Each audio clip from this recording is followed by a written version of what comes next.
What we've done is implemented an F1 program at the Year 8 level. So students in Year 8, at one point Year 7 as well, were studying F1 as part of their design and technology. So they're actually being taught the fundamental skills. And from that, small teams would emerge that would either stick through and go to the regionals or not. And that was the foundation of the team that went through to the world titles last year.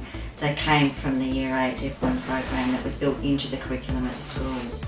Originally, our school became involved with the F1 in schools because we saw it an opportunity to apply an opportunity for the students to apply what they've been learning in the classroom with a real event, with a real project. And so it's originally became engineering in practice. And the first time I did F1 in schools in the classroom was with an engineering studies class in Year 11. Now unfortunately that can't happen anymore because of the way the syllabus has been changed.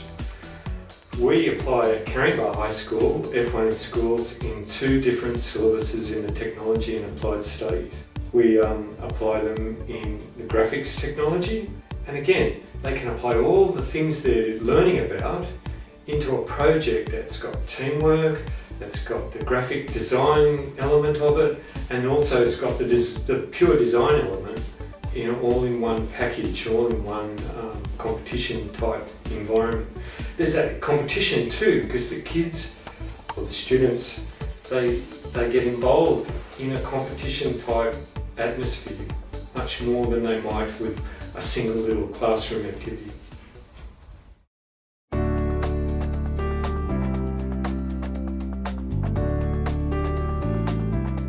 Sutherland Bend has been significant in its contribution to the school. Not only has Sutherland Bend been a financial supporter of the program for us, but they have also been very active in trying to engage us with the broader community through opportunities for the students to deliver their verbal presentation at breakfast. We've done that twice in a row now.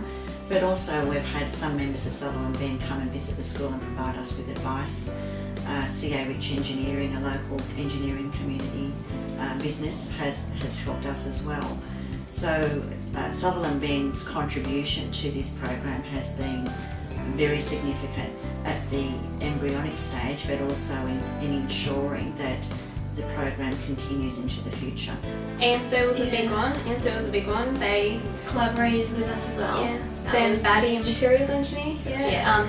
He spends 4 hours going over with us, just talking about literally everything in the process, and we just come out of there like, oh my god, with so many ideas. And then we've collaborated with a lot of people, even just doing things like giving presentations, where we gave a presentation in front of Sutherland Bend, even things like that where we're just kind of talking to all these different people. That's you don't do that before F1, and doing it now is just, I know, it's cool. And then the other incredible supporters like, say, Impression Marketing, who supplied us with our pitch, and have given us so many more opportunities with the graphics, and then along with Baron Turner, who was one of our major collaborators as well.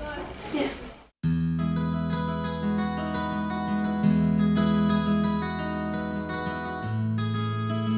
Enormous change. I mean, it's their capacity to speak with confidence to a wide range of audiences with sometimes little preparation has thrilled me.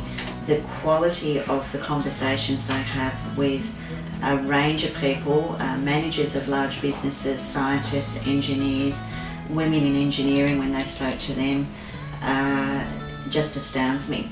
their ability to talk about physics as if it's an everyday language and high-level mathematics from students who, well, they're now in year 10, would be competitive with students at university.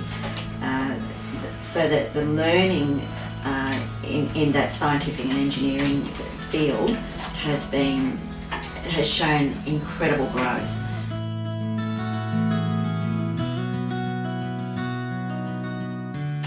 We had a staff member who has a real interest in tweaking things and playing with new toys, if you like, and his head teacher encouraged him to join the competition. So I think it was about 6 years ago we had our first team through, and their success has basically been built upon over the subsequent years.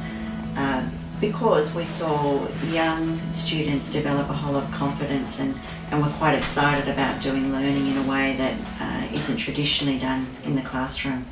Oh wow, the students that are really quiet become quite involved and quite animated about what they're doing. Students that sit in the background normally in the classroom suddenly develop a skill that they're the expert and they become the expert, and everybody relies on them as part of the team element of the competition. The impact has been major on many levels.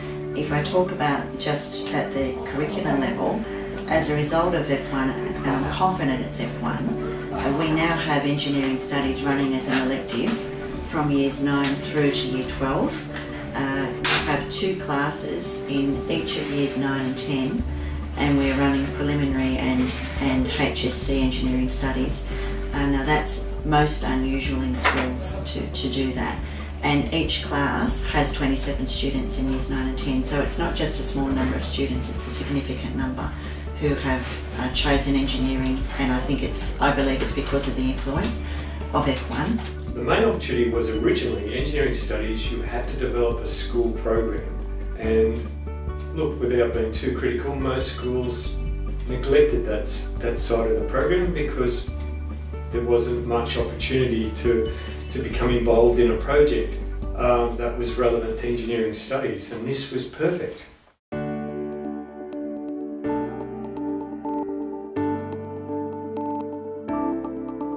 We were outright winners, so unlike them.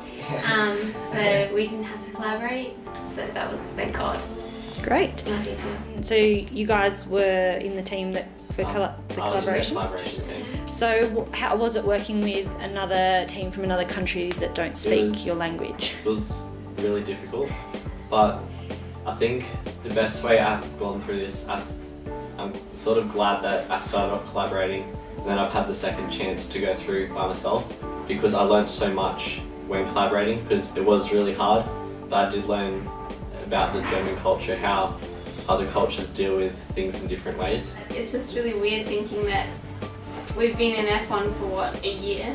So much has happened in that time, and it's just weird how much even our parents just notice the differences in us and how Yeah. we've all not matured, but we've all It's already there. we've learned so much in the space of 1.5 years, and that was simply because of a small decision to just join F1. Yeah, as well as the fact that now I don't care as much what other people think. Because even though we're nerds, we're national champions, so bam. On the weekend we had year 12 students up here finalising their major works for design and technology, and there you all were in the room machining cars, doing laser cutter work to help them, and they asked you questions about how did we go, and I think Evan said, well, we came 4th in the world, and one year 12 boy said, 4th in the world, Engadine High School came 4th in the world, how cool is that?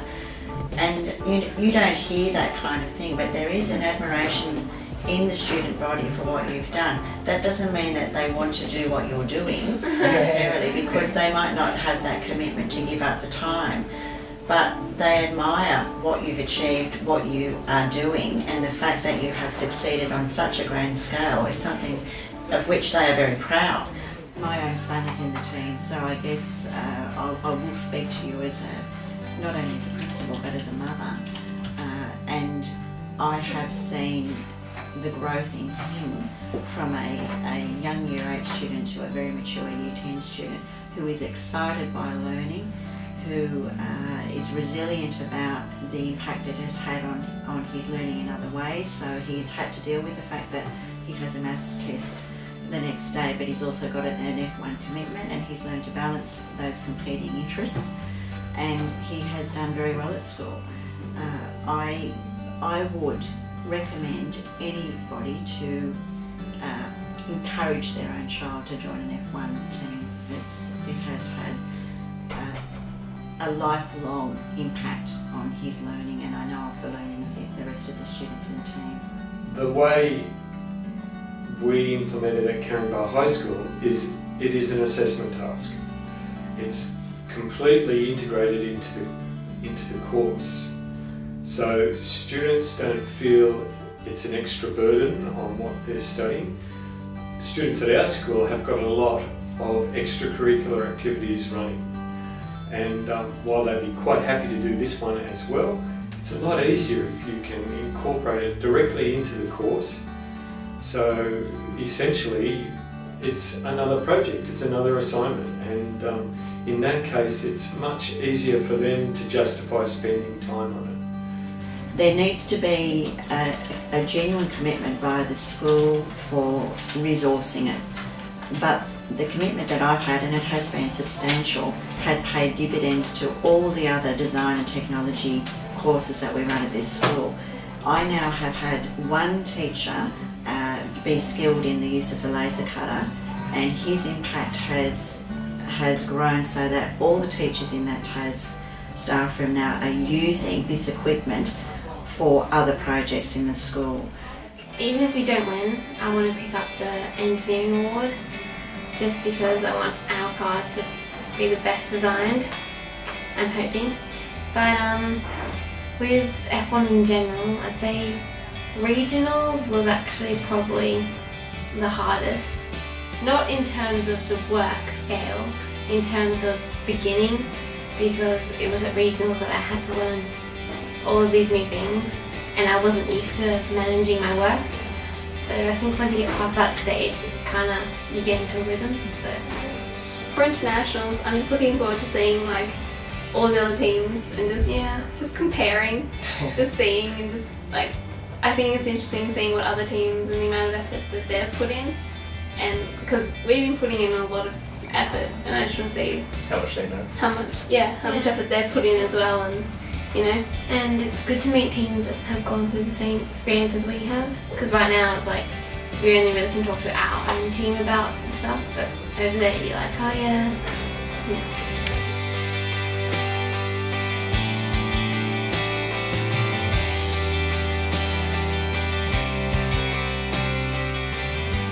As far as a program that works well in the classroom, I believe it is. It does. It engages students in learning that might not otherwise have occurred. And in a lot of schools, engagement in what they're doing in the classroom is quite important. And I know firsthand that any project, any competition, any situation where students are suddenly becoming involved and engaged in what they're learning about is fantastic and should be encouraged. On another level, F1 has generated a whole lot of new equipment. Before F1, we had 40-year-old design and technology rooms with traditional kinds of equipment which we still use. But as a result of the F1 in Schools program, we now have a laser cutter, we have our own router, we have 2 3D printers, we have a wind tunnel, and we have now created an entire lab of computers with engineering dedicated software in that lab as part of an engineering centre. And that has come about from the success of F1. It has built the interest, it has built the technology. On a broader level, the community talks about our school. We have students choosing to come to this school because of the F1 in Schools program. We have local retired engineers interested. We've had Rotary has been a significant sponsor for the program and also have significant interest in the program and have come to the school and played with the track and the cars. Ingadine Probus, a retired community group of people, have come to the school and seen what the students have done. The local press has done several stories. But our most significant partnership has developed with ANSTO, which is a great community organisation, but their quality, their scientists are among the best in the world and their engineers. So for our students to be able to collaborate with people of that calibre has had an amazing impression on them as learners and also for where they want to take themselves into the future.